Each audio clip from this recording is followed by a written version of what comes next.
Doing great. All right, okay, let's see. They have the money. They will pay for the wall. They're sending drugs, and they're taking money out. Yeah. They're making a lot of money. Mexico's making a lot of money. And I'm a big fan of Mexico. I'm a huge fan of the Mexican people. I have thousands of Mexican people working for me right now and have over the years. But they have to pay for the wall, and we need the wall. That was 2016 Republican presidential candidate Donald Trump talking about his brand new plan to tackle America's immigration problem. In addition to making Mexico pay for the border wall, while Trump's multiple-page proposition details his policy proposals, which include tripling the number of ICE officers, enacting a nationwide E-Verify system, creating enhanced penalties for immigrants who overstay their visas, making the deportation of all criminal aliens mandatory, and ending birthright citizenship. Joining us now with reaction is news anchor for Fusion and Univision. Our friend Jorge Ramos is back with us. How are you, sir? Fine, thank you. Thanks for inviting me again. You know, first of all, Mexico, if you come from Central America, they either put you in jail or they send you out. Australia sends you out of the country. Anything that you disagree with in terms of his policy? Anything that's unfair in your view? Well, I think everything about Donald Trump's immigration plan is wrong. It's not only wrong, but it is simply impossible to achieve. He cannot deport 11 million people. That's not doable. He wants to get into the business of deporting babies. You say it's not doable. Is that really what he wants to do? And it is completely absurd to build a wall when about 40% of all undocumented immigrants come by plane. So it is really impossible to do. It might play well in the polls. It might help him in New Hampshire and Iowa, but it simply is not going to work. We're a nation of laws. People have entered this country. Many of them, there were 642,000 crimes committed in Texas, and I sat through the security briefing with Governor Rick Perry. 642,000 crimes, including nearly 3,000 murders by illegal immigrants against Texas residents since 2008.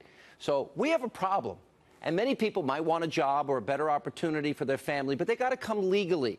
And those that bring drugs into the country, and those that, even ISIS then, if people can come over because they want a job, so can ISIS. Why don't you join with the rest of the country and say it is imperative that we as a nation have an obligation to secure our border? So why don't you join with the majority of Americans who believe that we need comprehensive immigration reform? You know, undocumented immigrants are coming to this country because there are thousands of American companies who hire them, and because there are millions of Americans, including you and me, who benefit from their work. And the idea that immigrants tend to be more criminals than the rest of the population is completely absurd. Well, I did not say, Jorge, I did not say that. Immigrants are less likely to be criminals than those born in the United States. Those are, according to the American Immigration Council. And the other one, immigrants as a whole have lower crime rates than the native-born population, according to the Immigration Policy Center. In other words, the concept, the argument that the vast majority of criminals I never made that argument. It's absolutely wrong. I'm giving you the numbers as were given to me by Mr. those Trump that work on the board. Mr. Trump is saying that, and many people argue that that's the reason why we should not have immigration reform, and that's completely absurd. We have 93 million Americans out of the labor force, 50 million Americans in poverty, 46 million Americans on food stamps. Now, I understand that the people of Mexico and El Salvador and Central America want the American dream. I'm all for an immigration system, but they've got to do it legally. They've got to respect our sovereignty. They've got to respect American law. That ought to be a prerequisite before anybody gets into the country. And you're defending illegal activity by people. Every time an immigrant comes here, there's an American who's also committing a crime by hiring them. And we all benefit from their work. We have to understand that. And we're responsible for that. So they're driving down wages. They're creating more competition. It's very simple. It's an economic process, Sean. It's an economic process. The fact that they're coming here, it is not simply because they're criminals and they want to come to this country. They're coming here because there are jobs for them, and we need them here. No, but there are also criminals coming too. There are a lot of people that want jobs. Of course they do. But there are a lot of people that also commit crimes here. There are a lot of people that transport drugs. There's a lot of human smuggling going on. It has become a great danger to Mexican citizens that are hiring these coyotes. The vast majority, this is very important because Mr. Trump is saying something completely different. The vast majority of immigrants in this country are not criminals and are not rapists. They are contributing enormously to the economy of this country. The Congressional Budget Office recently, when they were considering legalizing 11 million undocumented immigrants, they said that in the first 10 years, immigrants would contribute more than $700 billion to the U.S. economy. Don't you want that? Of course. Well, hang on. The idea that we need a wall that...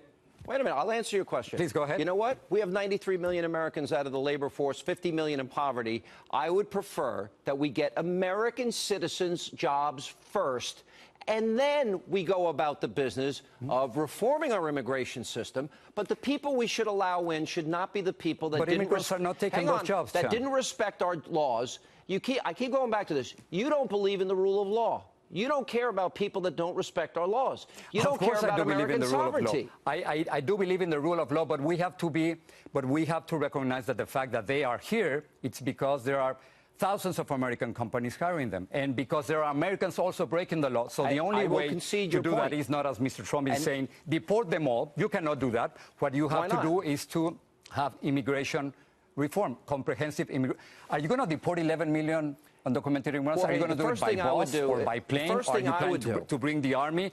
Or are you going to be in the business of deporting babies, which is it's a very emotional exactly argument, what he wants. So wait a minute, Jorge. That is what Mexico does. That is what Australia does. That is what a lot of countries do. America is the only dumb country that leaves its borders wide open, and it has transformed our economy. No, I don't think so. Well, I don't think I don't agree with that argument. It's not a dumb country. Quite the opposite. It's a great country. It is when costing, in the Declaration of Independence you say all men are created equal. That's the whole point, isn't it? All men are created equal, but we're a nation of laws. Our Constitution is our rule of law. The amount of money border states have had to pay for our criminal justice system, our healthcare system, our educational system, to take care of those people that did not respect our laws and sovereignty, that you are defending this law breaking, is astronomical and in the billions. Immigrants contribute a lot with taxes, creating jobs. A lot of people don't pay taxes because they're not in the system. Billions of dollars in economic profits. But a lot of people don't pay taxes because they're not in the system. The fact is that, no, they do pay taxes. No. The fact, not only that, is taxation without representation, because many of them are paying taxes. They're not citizens. Many of them are putting billions of dollars in the Social Security system, and they simply can't benefit from that. But let me just go back to what point that you made. Are you serious when you're talking about deporting 11 million undocumented immigrants? Can you imagine the massive human rights violations that would create? No, I'm not talking. I mean, is that possible, Jorge, Sean? I believe. Are you going to separate families? Are you going to go to the hospitals and take the babies and then send them to the airport? You mentioned babies 3 times now. I understand your emotional argument, but I will tell you this. I'm for the rule of law. And the people that didn't respect our laws... We're all for the rule of law. Can I finish? Didn't respect our laws. But let's create a rule of law, including those who are already here. We have to do something about that. We have to do something about that. So what Mr. Trump is proposing, it isn't going to work. It is okay, so you support law breaking. You answered my question. You support rewarding the law breaking of those people. No, of course I do not, but sure it is hypocritical. If they get to stay, then we reward law breaking. That you want the rule of law, and at the same time, the American system, the American immigration system is so broken that everyone is breaking the law in this country, and we have to recognize that we are responsible. So-called anchor babies? In order to react to that, we have to go ahead with comprehensive immigration reform. That's the only way. You keep repeating it. Again, babies. No, there's another way. We can build a wall. We can stop illegal immigration. That is not the American way. We can build a wall. We can stop illegal immigration, and we can give the highly coveted positions that we have in this country available to those people that have the most to contribute and those that respect our laws and sovereignty. There is another alternative, not just the one you say. There's plenty of alternatives. And I've got to tell you something. The American taxpayers have paid billions and billions to bear the burden of cost for illegal immigrants, and you don't care about taking their money as people have. Of course I do. I mean, I talk with immigrants every single day. But the idea, what you just proposed, building a wall, that's right. It really doesn't make any sense. Makes plenty of sense. Stop them from coming in. Are you going to do it right at the border with Mexico? But how about the 5,000 miles between the U.S. and Canada? Too. So clearly the problem it seems to be with Mexicans, not with Canadians. Well, that's where the bigger problem is. But I would also do it up there. Beautiful wall, right? 2,000 miles. I would take the 93 million Americans out of the labor force and I'd hire them first. And then, what a waste of money and time. What a waste of money and time. Mr. Trump says he's a businessman. If we stop 40% of immigrants come by plane and they overstay their visa. So it doesn't matter how long and how tall the wall is going to be. You're wrong. Immigrants are You're going to keep on wrong. coming. So No. a wall is not a solution. I believe it is, and I believe it would work, I and we don't won't think know so. till we Let try me give it, you will we? another number. Let me give you another number. You're I've so gotta concerned run. I'm about out of time. Mexicans coming here, right? I don't have enough. I don't have enough time. We'll bring you back, Jorge. More Chinese are coming Well, than you're supporting Mexicans. the law More breaking. Chinese